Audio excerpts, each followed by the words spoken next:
Hello students. अब हम लोग परमाणु के बाद अगले पाठ नाभिक को स्टार्ट करते हैं, जो एनसीईआरटी के हिसाब से पाठ संख्या 13 है। इस पाठ में हमें नाभिक के संरचना, नाभिक के आकार, नाभिक के गुण, रेडियो सक्रियता, नाभिकीय अभिक्रिया इत्यादि जैसे चीज़ों को पढ़ना है।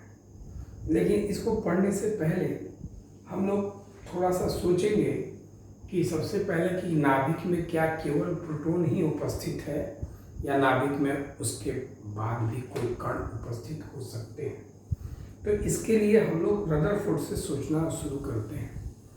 1911 में रदरफोर्ड ने बताया कि परमाणु के सभी धनावेश उसके केंद्र में उपस्थित हैं और वही परमाणु का लगभग सारा द्रव्यमान स्थित है। 99.9% द्रव्यमान परमाणु के केंद्र में ही स्थित है। इसका मतलब जब सारा द्रव्यमान यही है, इसका मतलब बाकी सब जगह खाली है, अर्थात परमाणु के अधिकांश भाग रिक्त होते हैं, ऐसा रदरफोर्ड ने बताया। रदरफोर्ड ने यह भी बताया कि परमाणु के आकार की कोटि लगभग 10⁻⁻10 मीटर है और नाभिक के आकार की कोटि 10⁻14 मीटर से 10⁻15 मीटर है। मतलब इसकी तुलना में ये 10⁴ गुना से 5 गुना तक ये छोटा है नाभिक। 10⁴ माने 10,000 गुना और 10⁵ माने 1,00,000 गुना। मतलब परमाणु से नाभिक 10,000 से 1,00,000 गुना नाभिक छोटा है। अब इसके बाद 1920 तक हम लोग 1920 तक यही जानते थे कि अस्तित्व में केवल 3 ही प्रकार के कण हैं और वो जानते थे इलेक्ट्रॉन, प्रोटॉन और अल्फा कण के बारे में।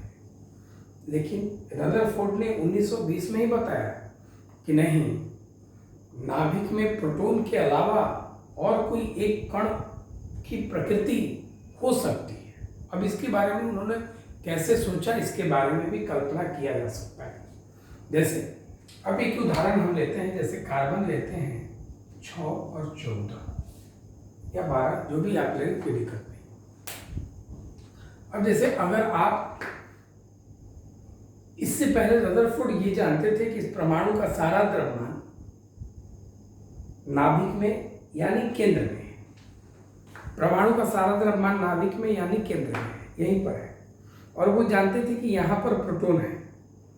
तो अगर केवल और केवल प्रोटॉन की अगर कल्पना की जाए तो परमाणु का द्रव्यमान केवल प्रोटॉन से संतुष्ट हो जाना चाहिए था। तो अब हम इसके बारे में बात करते हैं, जैसे कार्बन 6, 14 के बारे में। तो कार्बन का परमाणु संख्या 6 है तो प्रोटॉन संख्या भी 6 है। अब ये देखिए, तो अगर ये कार्बन का नाभिक है तो इसके पास प्रोटॉन संख्या 6 है। तो अगर ये इसमें केवल अगर प्रोटॉन होगा तो ये इसका जो द्रव्यमान है वो 6 से ही संतुष्ट कर जाना चाहिए। क्यों? क्योंकि परमाणु के सारे द्रव्यमान नाभिक में ही होते हैं और नाभिक में प्रोटॉन होता है, ये जानते हैं हम लोग। अगर मान लीजिए कि अगर द्रव्यमान परिवर्तित होता है तो हम कहेंगे कि नाभिक का कोई कण नाभिक में परिवर्तन होता है। तो अगर हम ये बात करें तो नाभिक कार्बन की बात करें तो कार्बन का परमाणु संख्या 6 है। तो परमाणु संख्या जब इसमें 6 है तो अगर इसका द्रव्यमान 6 से संतुष्ट कर जाता है तो हम कहेंगे कि केवल प्रोटॉन ही है। लेकिन जान जाइए कि कार्बन के परमाणु संख्या 6 से संतुष्ट नहीं होते, वो इससे ज़्यादा कण से संतुष्ट होते हैं। तो इसका मतलब है कि परमाणु में प्रोटॉन को छोड़ के कोई और कण उपस्थित होगा,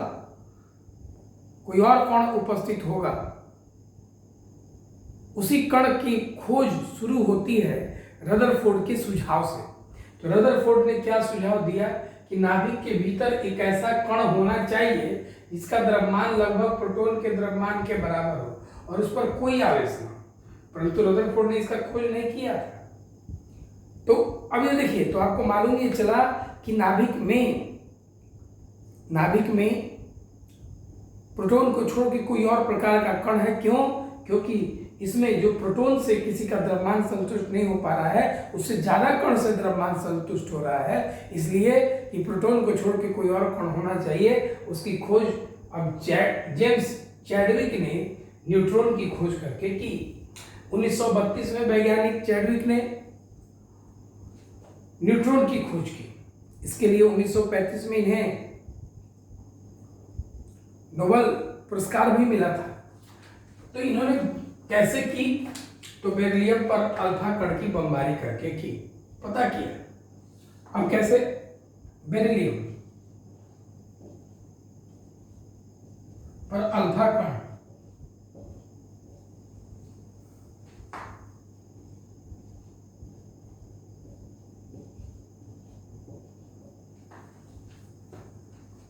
अल्फा कण बमबारी किया तो कार्बन 6 12 मिला और एक न्यूट्रॉन मिला।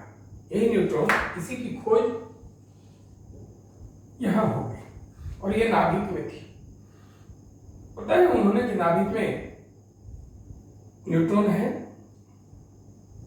अब इसके संतुलन की प्रक्रिया 4 और 2 6 या 6 0 जोड़ेंगे 6 9 4 13 या 12 1 13, इस तरह के आगे भी अभिक्रियाएं आएंगी। अब इसके बाद हमें क्या पढ़ना है? तो इसके बाद हमें परमाणु संख्या के बारे में जानना है। परमाणु संख्या आप जानते हैं कि किसी भी परमाणु के नाभिक में उपस्थित प्रोटॉन संख्या से प्राप्त किया जाता है। जितना नाभिक में प्रोटॉन संख्या होता है वही उसका परमाणु संख्या होता है। अंग्रेजी में इसको एटॉमिक नंबर कहते हैं। इसको जेड से सूचित करते हैं। किसी परमाणु के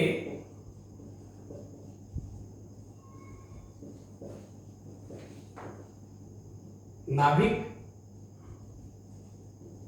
में उपस्थित कुल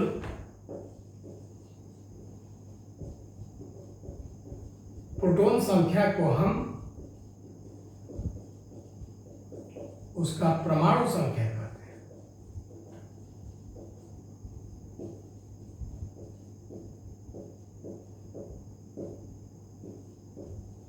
इसे जेड द्वारा सूचित किया जाता है।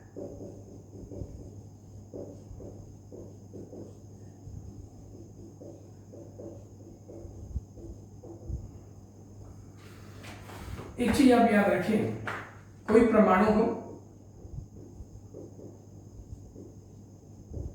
तो उसका परमाणु संख्या हमेशा प्रोटॉन संख्या के बराबर हो। हमेशा परमाणु संख्या को तो आप जेड से सूचित करते हैं, बगल में हो गया प्रोटॉन संख्या उतर गया। मतलब आप ये भी समझ जाइए कि जो परमाणु संख्या वही प्रोटॉन संख्या है। तो परमाणु संख्या जेड तो प्रोटॉन संख्या भी जेड। यदि परमाणु उदासीन हो,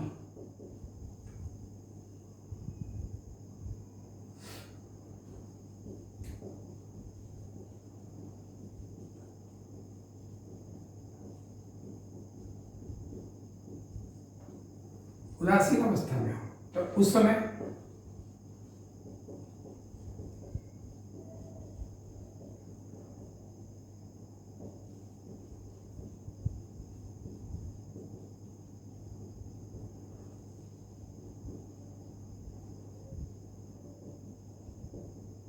परमाणु संख्या तो हमेशा प्रोटॉन संख्या के बराबर होता है। जब परमाणु उदासीन अवस्था में है तो इसका मतलब जितना प्रोटॉन है उतना इलेक्ट्रॉन होगा।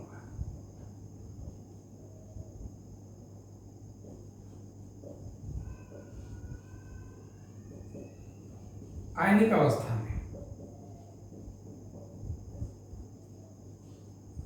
दो तरह के आयन होते हैं, धनायन और ऋणायन।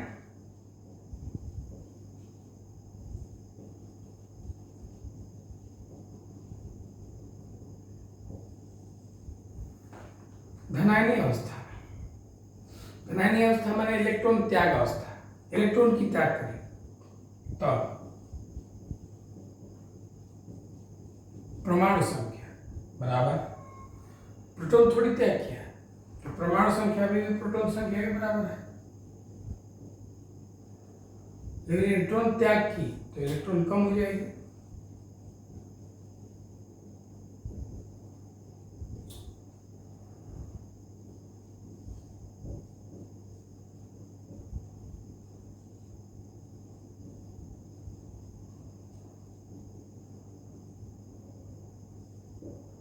ऋणायनीय अवस्था जब इलेक्ट्रॉन ग्रहण करेगा, इलेक्ट्रॉन ग्रहण किया, प्रोटॉन तो अभी उतना ही है, परमाणु संख्या अभी भी किसके बराबर है, प्रोटॉन संख्या के बराबर।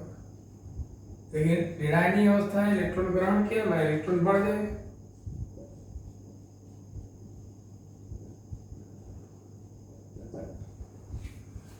तो परमाणु संख्या क्या है? किसी परमाणु के नाभिक में उपस्थित कुल प्रोटॉन संख्या को हम उसका परमाणु संख्या कहते हैं। जितना प्रोटॉन संख्या वही परमाणु संख्या। प्रोटॉन संख्या नहीं बदला, बदलता कौन है? इलेक्ट्रॉन और इलेक्ट्रॉन संख्या। अभी हम लोग पढ़ेंगे द्रव्यमान संख्या।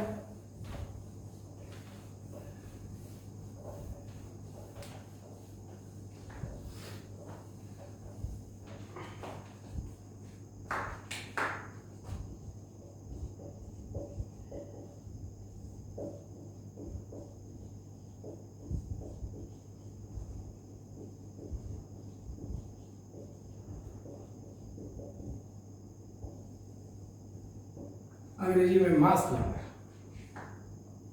देखिए, जैसे ये द्रव्यमान संख्या कर, द्रव्यमान नहीं कर, द्रव्यमान संख्या किसको कहते हैं? अरे भाई, द्रव्यमान संख्या, द्रव्यमान निर्धारित करने वाले संख्या को द्रव्यमान संख्या कहते हैं। इसका परिभाषा कुछ और है जिसको हम लिखेंगे, थोड़ा समझेंगे। जैसे आप जानते हैं किसी परमाणु का द्रव्यमान उसके नाभिक में होता है, और नाभिक में होता है कौन है? न्यूट्रॉन और प्रोटॉन। ये नाभिक समझ लीजिए आप।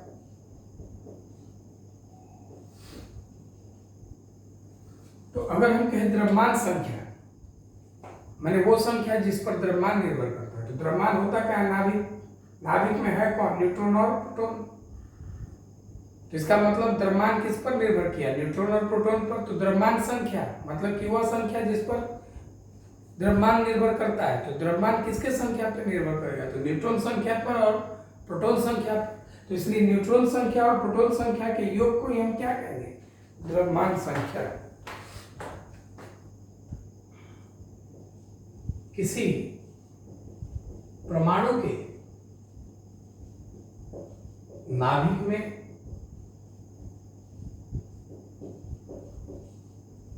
उपस्थित कुल प्रोटॉन संख्या एवं कुल न्यूट्रॉन संख्या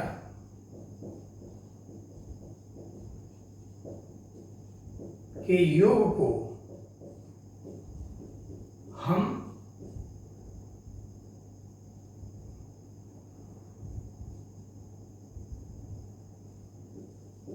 द्रव्यमान संख्या कहते हैं।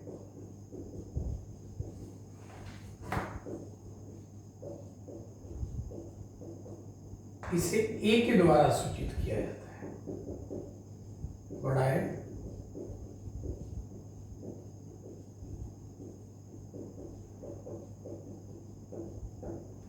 अब यह देखिए,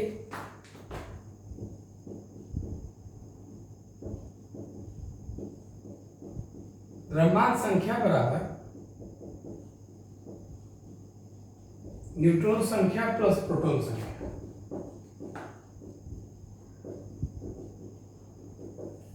द्रव्यमान संख्या ए,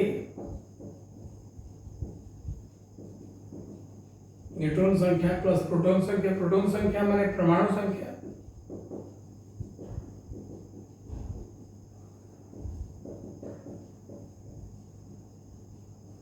न्यूट्रॉन संख्या, परमाणु संख्या मतलब Z प्लस Z इधर आके माइनस हो जाएगा।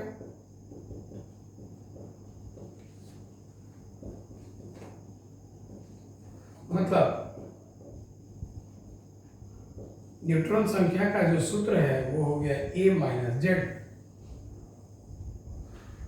A में से Z घटाने पे आपको न्यूट्रॉन संख्या की प्राप्त होगी, मतलब द्रव्यमान संख्या में से परमाणु संख्या। अब हम लोग यहीं पर परमाणु सूचित करने का तरीका देख लें।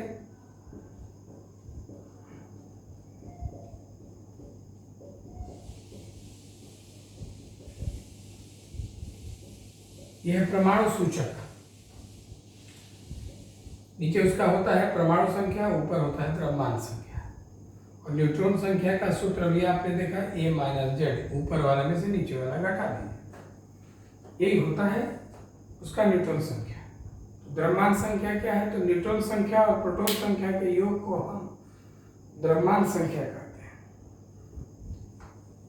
इसको ए से सूचित किया जाता है, और न्यूट्रॉन संख्या निकालना हो तो ए में से जेड को घटा दिया जाता है।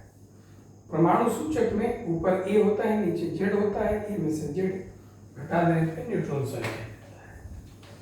अभी हम लोग पढ़ेंगे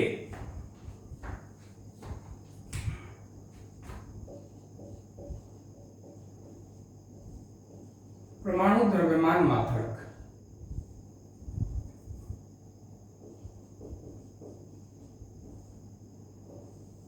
बहुत इंपॉर्टेंट और बहुत आसान। थोड़ा सा चालू करते वक्त तो लगता है कि भारी है, लेकिन बहुत आसान है। एटॉमिक मास यूनिट, ध्यान देते रहिए, बहुत अच्छा से समझ में आएगा। हर चीज का कॉन्सेप्ट होना चाहिए, समझ होना चाहिए, कारना छापना नहीं है, ध्यान देंगे। एटॉमिक मास यूनिट किसको कहते हैं? एक चीज देखिए, किसी परमाणु के अथवा किसी नाभिक के द्रव्यमान को जिस रूप में व्यक्त किया जाता है उसे हम परमाणु द्रव्यमान मात्रक कहते हैं। ये एक इकाई है, एक मात्रक है, जिस रूप में परमाणु के द्रव्यमान या परमाणु के नाभिक के द्रव्यमान को व्यक्त किया जाता है। यह एक मात्रक है जिसकी सहायता से हम परमाणु का द्रव्यमान अथवा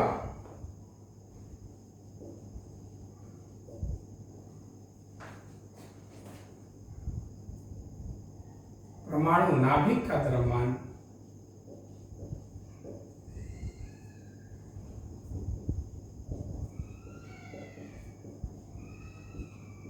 व्यक्त करते हैं।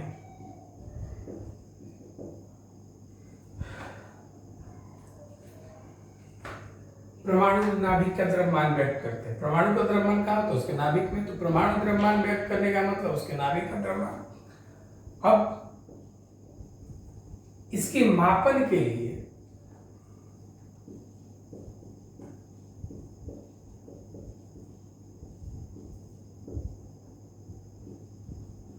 द्रव्यमान स्पेक्ट्रोमापी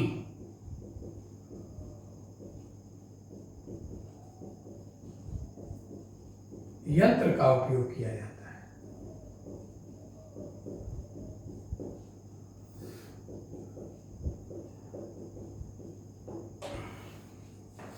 और देखिए, इसका जो परिभाषा मिलता है उसके बारे में थोड़ा ध्यान देंगे।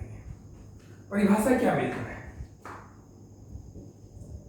एक mu बराबर मिलता है क्या? 1/12 गुना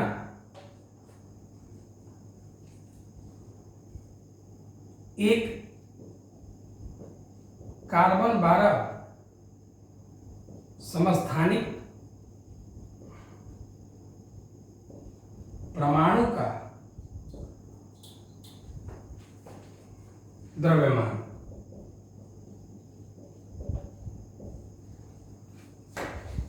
एक कार्बन 12 समस्थानिक परमाणु के द्रव्यमान में अगर आप 1/12 से गुना कर दें, या तो फिर ऐसे कर सकते हैं, एक कार्बन 12 एक समस्थानिक परमाणु के द्रव्यमान में 12 से भाग कर देते हैं तो आपको 1 mu की प्राप्ति होती है।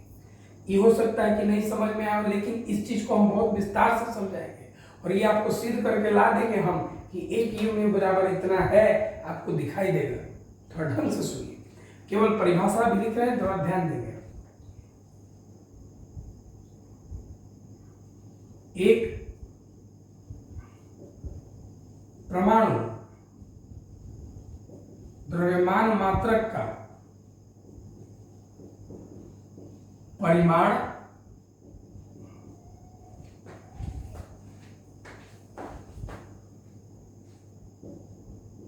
एक कार्बन 12 समस्थानिक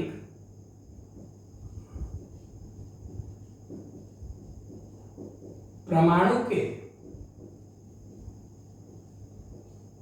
द्रव्यमान के 1/12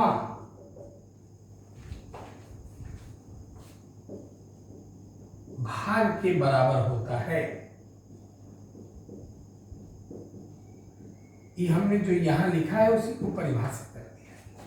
लेकिन अब देखिए इसका मतलब समझा जाए। नोट, जो मेन मतलब है जिससे हमको सब चीज समझ में आएगा।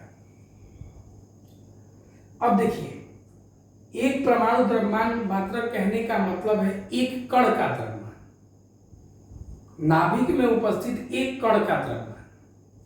नाभिक में आपको मालूम है कि न्यूट्रॉन और प्रोटॉन है, तो नाभिक में न्यूट्रॉन और प्रोटॉन, तो किसी एक न्यूट्रॉन या किसी एक प्रोटॉन का जो द्रव्यमान होता है उसी द्रव्यमान को हम परमाणु द्रव्यमान मात्रक कहते हैं।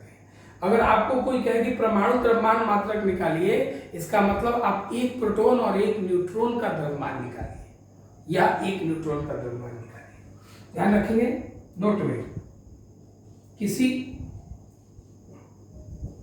किसी परमाणु के नाभिक में उपस्थित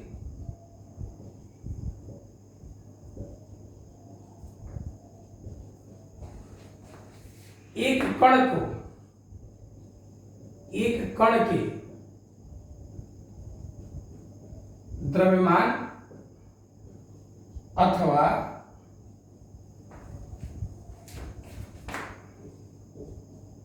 एक न्यूट्रॉन अथवा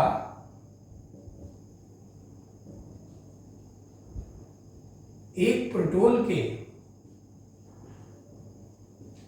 द्रव्यमान को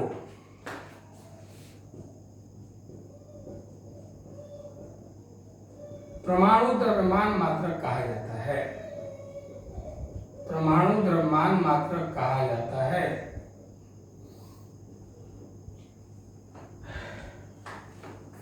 माने नाभिक में जो एक कण का द्रव्यमान है उसी को हम परमाणु द्रव्यमान मात्रक कहते हैं। एक प्रोटॉन का द्रव्यमान चाहे एक न्यूट्रॉन का जो द्रव्यमान है उसी को हम परमाणु द्रव्यमान मात्रक कहते हैं। देखिए, हम इसको सिद्ध करके तुरंत दिखा देंगे और मान भी निकाल रहे हैं, तो ध्यान रखिएगा।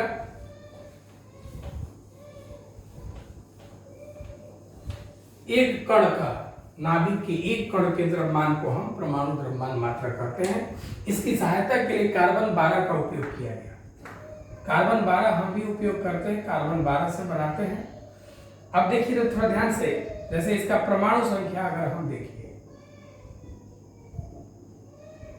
परमाणु संख्या इसका 6, तो इसका परमाणु संख्या जब 6 है तो आपको मालूम होगा कि इसमें इलेक्ट्रॉन की संख्या भी जो होगी वो 6 होगी, प्रोटॉन संख्या भी जो होगा वो 6 होगा, और आप मालूम है कि इसका द्रव्यमान संख्या 12 है, तो न्यूट्रॉन संख्या आप निकालेंगे तो ए में से जेड घटाते हैं, ये जो है 12 है, जेड 6 है, 6। नाभिक में होता कौन है? न्यूट्रॉन और प्रोटॉन। तो नाभिक में कुल कण का संख्या, कुल कणों की संख्या बराबर 6 + 6 बराबर 12। इस कार्बन 12 के नाभिक में कुल 12 कण है। एक कण का द्रव्यमान जो होता है उसी को हम परमाणु द्रव्यमान मात्रा कहते हैं, एमयू कहते हैं। तो अब हम कार्बन 12 से बनाना शुरू करते हैं।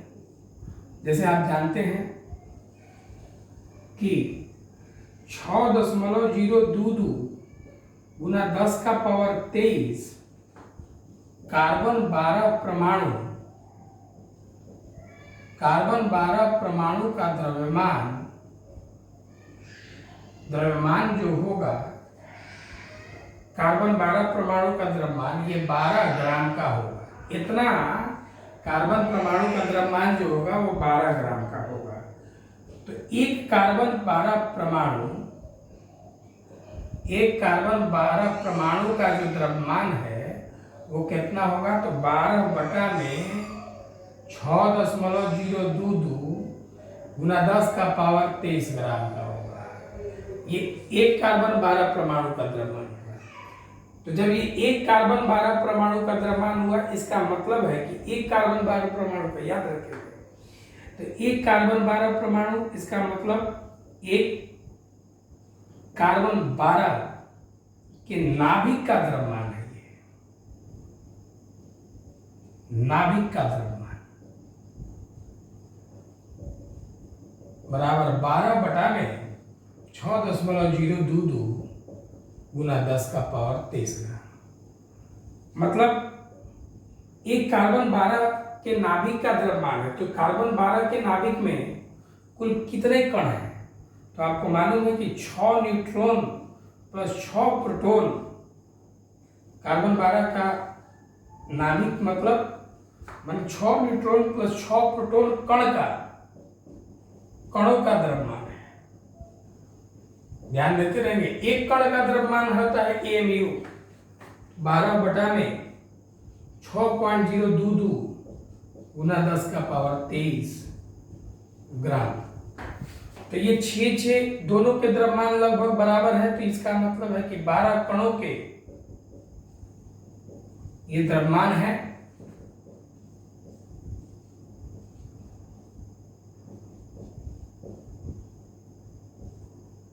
गुना 10 के पावर 23 ग्राम।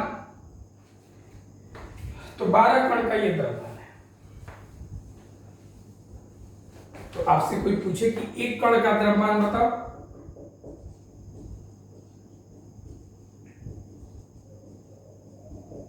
तो ये 12 से आप इधर लाके भाग कर दो। 1/12 गुना 12 भागा 6.022 गुना 10 का पावर 23 ग्राम। इसको थोड़ा सा ध्यान दें, ये 1/12 लिख दिए गुना, जरा इसको और इसको देखिए तो एक ही चीज है। तो उसके जगह पे ये लिख सकते हैं क्या, कार्बन 12 समस्थानिक के एक परमाणु का द्रव्यमान।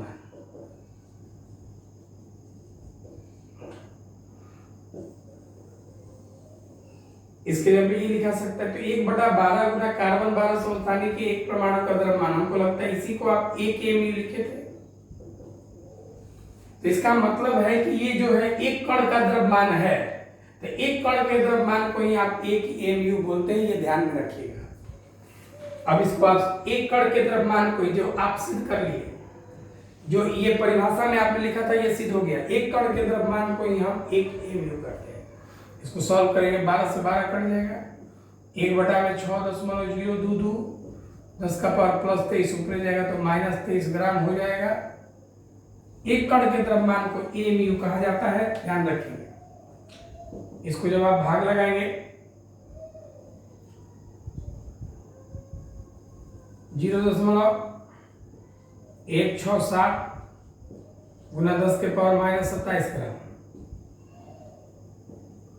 इसको आप चाहे तो 1.67 और सॉरी 10 का पावर -30 है ना जी,